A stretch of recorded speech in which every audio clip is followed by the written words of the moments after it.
Hello बच्चों लोग and welcome to our channel Edu Planeto. So आज हम सब पढ़ेंगे fibres to fabric class 7th chapter 3rd science. Now in this chapter the first thing we have to study is what are fibres. Fibres क्या होते हैं? The finer part of the thread is referred to as the fibre.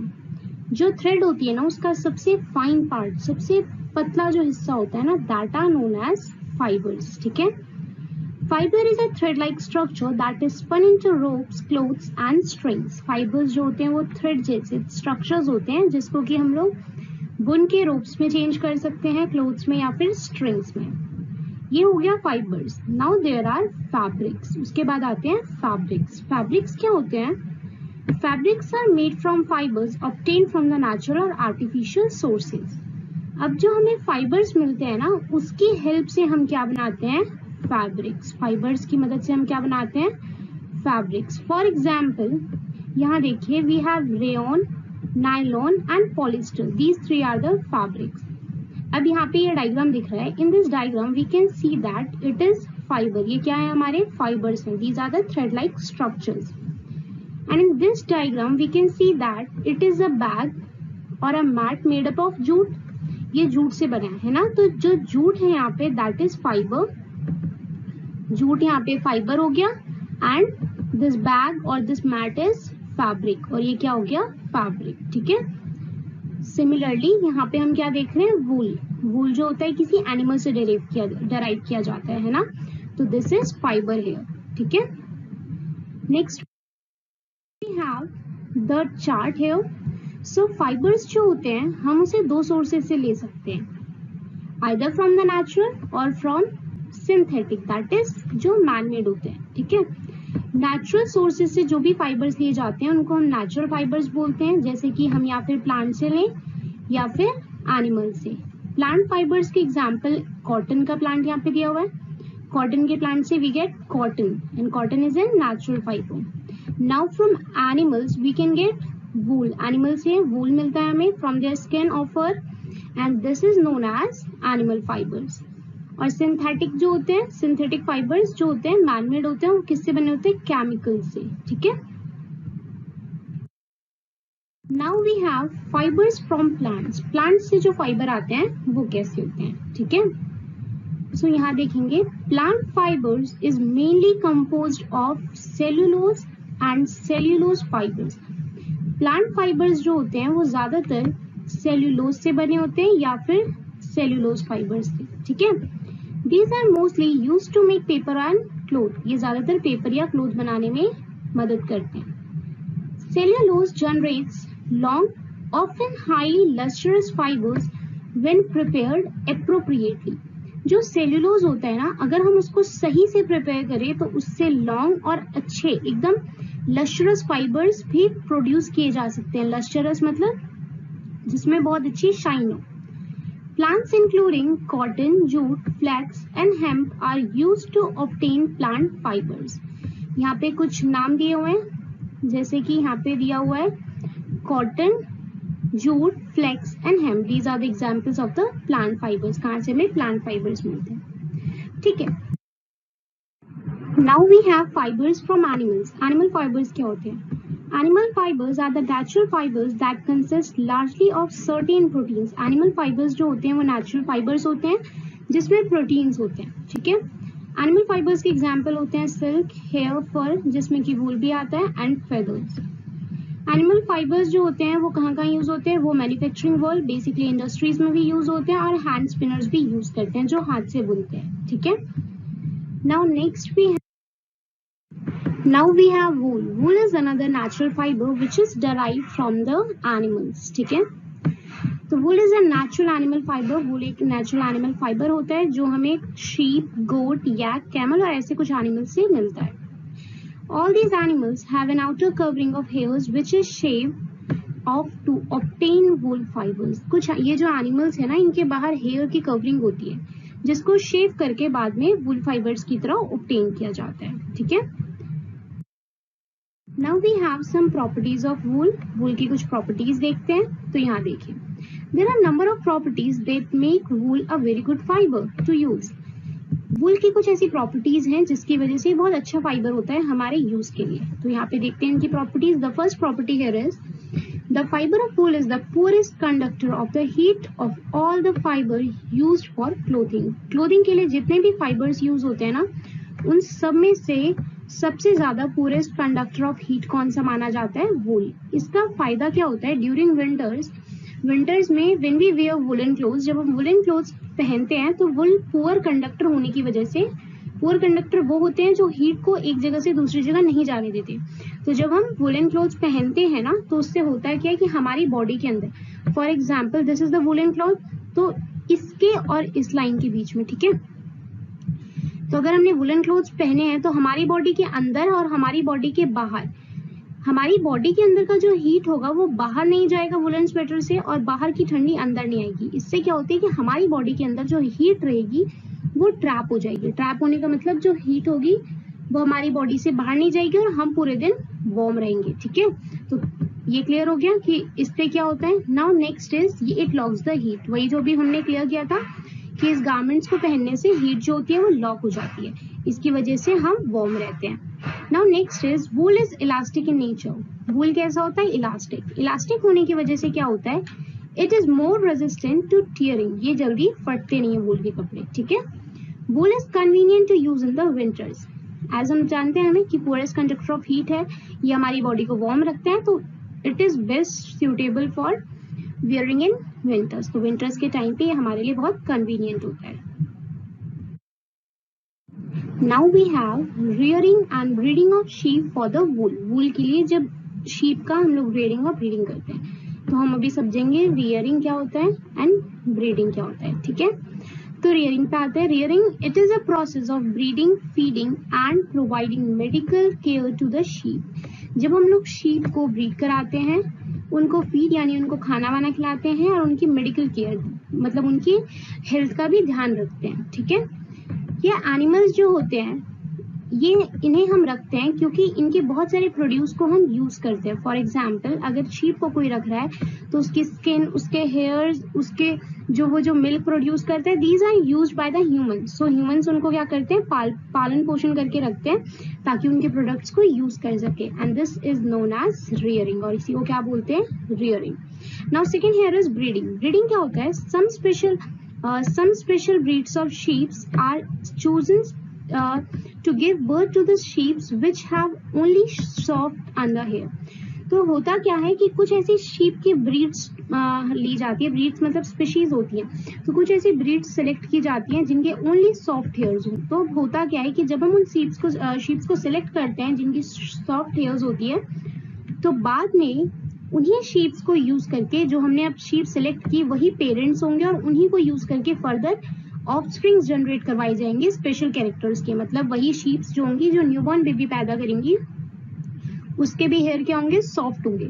तो हमने क्या किया? हमने selective breeding की। Selective breeding मतलब हमने पेरेंट्स जो थे शीप के खुद से डिसाइड किए जिनके कुछ स्पेशल कैरेक्टर्स होने चाहिए। ठीक है, तो रियरिंग में पालन पोषण होता है शीप का, उसको हम रखते हैं उसके एक से ज्यादा प्रोडक्ट्स को यूज करने के लिए, एंड ब्रीडिंग में हम क्या करते हैं? पेरेंट्स को डिसाइड करते हैं जिनके कुछ स्पेशल कैरेक्टर हो और उससे ऑफस्प्रिंग जनरेट करवाते हैं। ठीक है, now we have processing fibres into wool. हम फाइबर्स को वूल में कैसे प्रोसेस कराते हैं? The skin of the sheep is hairy having two types of fibres forming its fleece. जो शीप के हेयर्स होते हैं ना, वो टू टाइप्स के हेयर से बने होते हैं, that is it forms fleece. The first one is the coarse beard hairs. पहला होता है coarse beard hair, and the second one is the fine soft under hair near the skin is the fleece. मतलब skin के पास near the skin जो होता है एक सॉफ्ट हेयर्स प्रेजेंट होते हैं, these are known as fleece. This fleece is the main source of fibres of wool. तो जो फाइबर के लिए जो मेन सोर्स होता है दैट इज फ्लीस। अब फाइबर से वूल किस तरीके से बनता है, एक पूरी प्रोसेस नीचे दी हुई है, देखिए यहाँ पे। फर्स्ट वन इज शेयरिंग होती है, then scouring, then sorting, then dyeing, फिर straightening, rolling and combing. This is the process how the fibres are changed और प्रोसेस्ड इनटू वूल। फाइबर्स को वूल में कैसे प्रोसेस किया जाता है, ठीक है, अभी हम इसे डिटेल में पढ़ेंगे। Now we will read about the processing fibers into wool. Fibers को किस तरीके से wool में change किया जा रहा है. Now in the first step, we have the first step is the removal of fleece of the sheep along with a thin layer of the skin. पहले स्टेप में क्या होता है, शीप का फ्लीस रिमूव किया जाता है उसकी स्किन की एक पतली सी लेयर के साथ, और इसी को हम बोलते हैं शेयरिंग. ठीक है, शेयरिंग यहाँ पे डायग्राम दिया हुआ है ना, यहाँ पे शीप का फ्लीस निकाल रहे हैं स्किन की लेयर के साथ. That is known as shearing. The hair provides woolen fibers that are then processed to obtain woolen yarns. और ये जो hairs होते हैं इन्हीं से woolen fiber बनता है जिससे बाद में woolen yarn बनाई जाती है. Now in the second step, what we do is the sheared fleece is systematically washed in tanks in order to remove the grease, dust and dirt. This is known as scoring. Scoring के process में क्या होता है, अब जो fleece को share कर लिया गया था फर्स्ट प्रोसेस में उसको वॉश किया जाता है. ये डायग्राम देख रहे हैं ना, इसमें वॉश किया जा रहा है. उसको वॉश करने से क्या होता है, उसका ग्रीस, उसमें जो भी डस्ट होती हैं, डर्ट्स होती हैं, वो सारी रिमूव हो जाती है. ठीक है, तो इस प्रोसेस को क्या बोलते हैं, scoring. Now in the third step, यहाँ देखिए third step, the scored hair is then sorted and sent to the factory where hair of different textures are separated or sorted. जो हेयर को हम लोगों ने साफ कर लिया, वॉश हो गए हेयर्स, अब उन हेयर्स को सॉर्ट किया जाता है. ठीक है, उनको अलग अलग किया जाता है और फिर उनको फैक्ट्री भेज दिया जाता है उनके डिफरेंट टेक्सचर्स के हिसाब से. कोई हेयर स्मूथ है उनको एक साथ रखेंगे, कोई हेयर रफ है, कोई लॉन्ग स्मॉल, डिफरेंट टेक्सचर्स के हिसाब से हेयर्स को हमने सेपरेट कर लिया और उसके बाद उसे फैक्ट्रीज भेजा गया. इन फोर्थ स्टेप, देखिए फोर्थ स्टेप में यहाँ पे स्मॉल फ्लफी फाइबर्स जिनको बुल बोलते हैं उनको सेपरेट कर लिया जाता है हेयर से. मतलब जो हेयर्स होते हैं उसमें कुछ स्मॉल फ्लफी फाइबर्स हो जाते हैं. ठीक है, उनको क्या कर लिया जाता है, सेपरेट कर लिया जाता है. The here is scored again and dried. Hairs को फिर दोबारा वॉश किया जाता है और सुखाया जाता है. The wool is then ready to be drawn into fibres. अब जो क्लीन वूल हो जाता है पूरा, उसको फाइबर्स में चेंज करने के लिए वो रेडी हो जाता है. नाउ अब वो फाइबर्स में जब हो जाता है, then the fibres are dyed into various vibrant colours because the natural fibres of the fleece is black, brown and white. अब हुआ क्या, देखिए हमने फाइबर्स को कट करके निकाल लिया स्किन से, उसे वॉश कर दिया, उसको सुखा दिया, उसको हम लोगों ने सेपरेट कर दिया डिफरेंट टेक्सचर्स के हिसाब से. ठीक है, अब उसके बाद क्या होता है, हमने शीप्स को देखा होगा, शीप्स या ब्लैक होती हैं, ब्राउन होती है या व्हाइट होती है, बट जो हम ऊन देखते हैं, जो वूल देखते हैं, वो तो कलरफुल देखते हैं. यहाँ देखिए इतने सारे कलर्स के वूल हैं, तो ये कलर्स कैसे ओरिजिनेट होते हैं, होता क्या है कि ये जो कलरफुल वूल्स होती हैं उसको डाई किया जाता है. डाई मतलब डिफरेंट कलर्स में डाल दिया जाता है और इससे क्या होता है, हमें कलरफुल फाइबर्स मिलते हैं. इन स्टेप 6 क्या होता है, the fibres are then straightened. Fibres को अब स्ट्रेट कर दिया जाता है, कोम, और फिर फाइनली रोल कर दिया जाता है यार्न में. यार्न बना दिया जाता है और जो लॉन्गर फाइबर्स होते हैं उनको वूल बना दिया जाता है स्वेटर्स के लिए, whereas the shorter fibres are spun and woven into the woollen clothes. और जो शॉर्टर्स होते हैं उनको वुलन के कपड़ों में चेंज कर दिया जाता है. ठीक है, now next we have health hazards associated with the wool production. Wool production जो होता है, जो ऊन की प्रोडक्शन होती है, उससे वर्कर्स के साथ क्या क्या हेल्थ हैजार्ड्स, उनको हेल्थ रिलेटेड प्रॉब्लम्स क्या क्या हो सकती है. The first one is respiratory diseases. Respiratory diseases हो सकती हैं जैसे कि अस्थमा, ब्रोंकाइटिस. ये डिजीजेस बहुत कॉमन है वर्कर्स के बीच में, इसलिए क्योंकि जो वहाँ के सॉर्टिंग होती है, वहाँ पे स्कोरिंग होती है, इन टाइम पे जो हेयर्स होते हैं उनके स्मेल वो बहुत छोटे होते हैं. कभी कभी हेयर्स इनहेल हो जाते हैं उनकी बॉडी में और due to this they get some respiratory diseases. Now second we have the workers suffer from the various skin infections. वहीं स्किन इन्फेक्शंस होने के भी चांसेस हैं. नाउ उसके अलावा कुछ जनरल हेल्थ प्रॉब्लम्स होती हैं, for example headache, fever, back pain, neck pain due to their working. Next we have silk. हमने अभी वूल के बारे में पढ़ा, अब हमारे पास सिल्क है.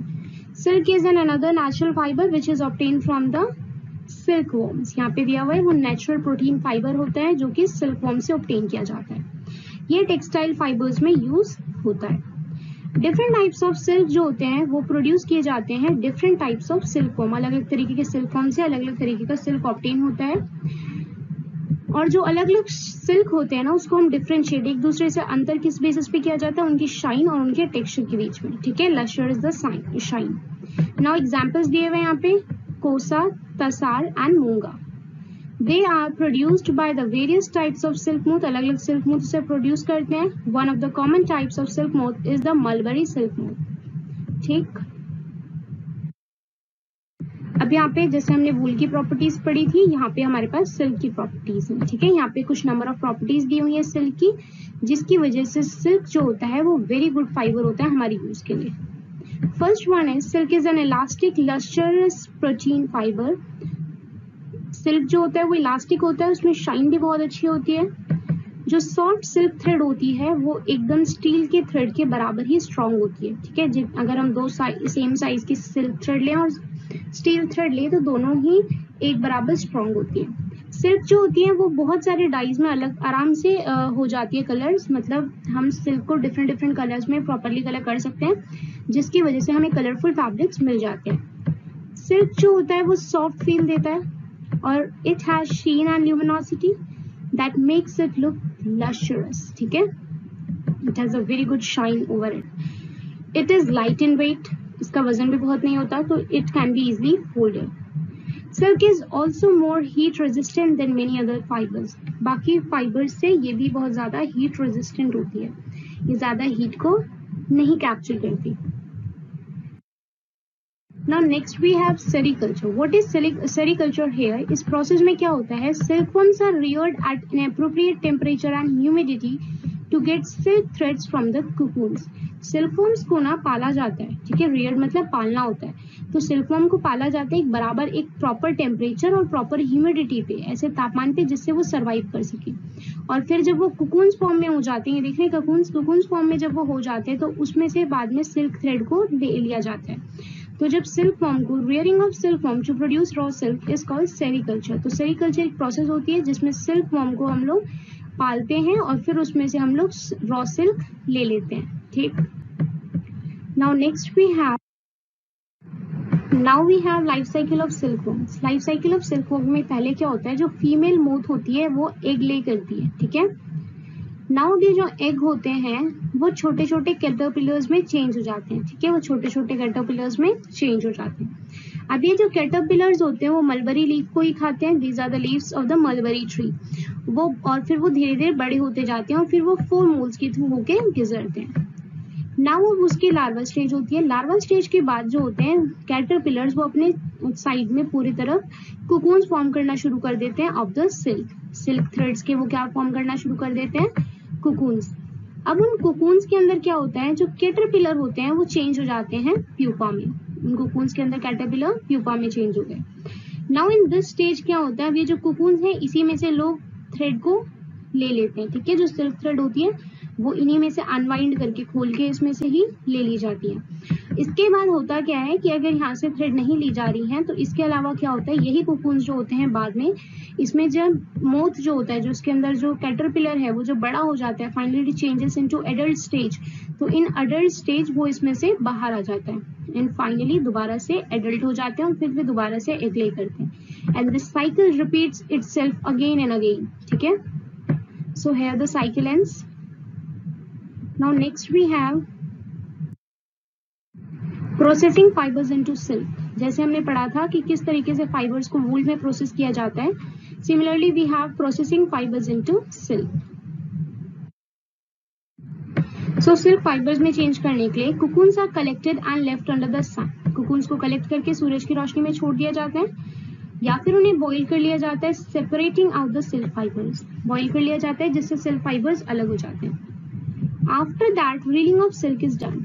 जब ये सब हो जाता है, बॉईल हो जाता है, सिल्क सेपरेट कर लिया जाता है, उसके बाद रीलिंग होती है सिल्क की.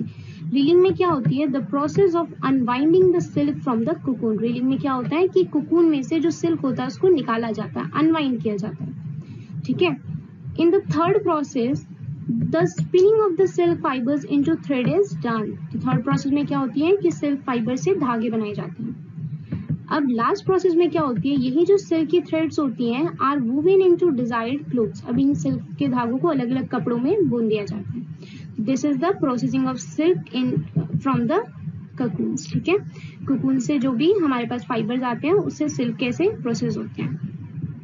Now next we have health hazards associated with silk production, silk की जो प्रोडक्शन होती है उससे क्या क्या हेल्थ बीमारियां हो सकती हैं. First one is the respiratory diseases, जैसे कि अस्थमा एंड ब्रोंकियोसिस. ये कैसे हो सकता है, वहां पे जो कोकून्स होते हैं उनको जब स्टीमिंग या फिर रीलिंग की जाती है ना, उस समय पे वहाँ पे बहुत फोल स्मेलिंग होती है, वेपर्स होते हैं वहाँ पे, जो धुआं होता है वो बहुत खराब स्मेलिंग करता है, और उसको इनहेल करने के बाद there are some respiratory diseases. ना उसके अलावा स्केबीज और स्किन इन्फेक्शंस भी हो सकती हैं, ठीक है, क्योंकि जो वर्कर्स होते हैं वो जब कोकून को बॉईल करते हैं ना, उस टाइम पे वो अपने हाथ भी उसमें डाल देते हैं, वाटर में कभी कभी डिप करते हैं, due to that skin infections हो जाते हैं. ना लास्ट वन इज कुछ छोटे मोटे हेल्थ प्रॉब्लम्स भी हो सकते हैं, for example headache, fever, back pain, neck pen. ये सब इसलिए हो जाता है क्योंकि जो वर्कर्स होते हैं वो वहाँ पे कंटिन्यूसली बैठे रहते हैं और फिर वहाँ पे काम करते रहते हैं, इसकी वजह से कभी कभी उन्हें लेग की प्रॉब्लम्स भी डेवलप हो जाती है. ठीक है, तो these are some problems associated with the silk production. Now the chapter ends here. Hope so to meet you again soon. Thank you.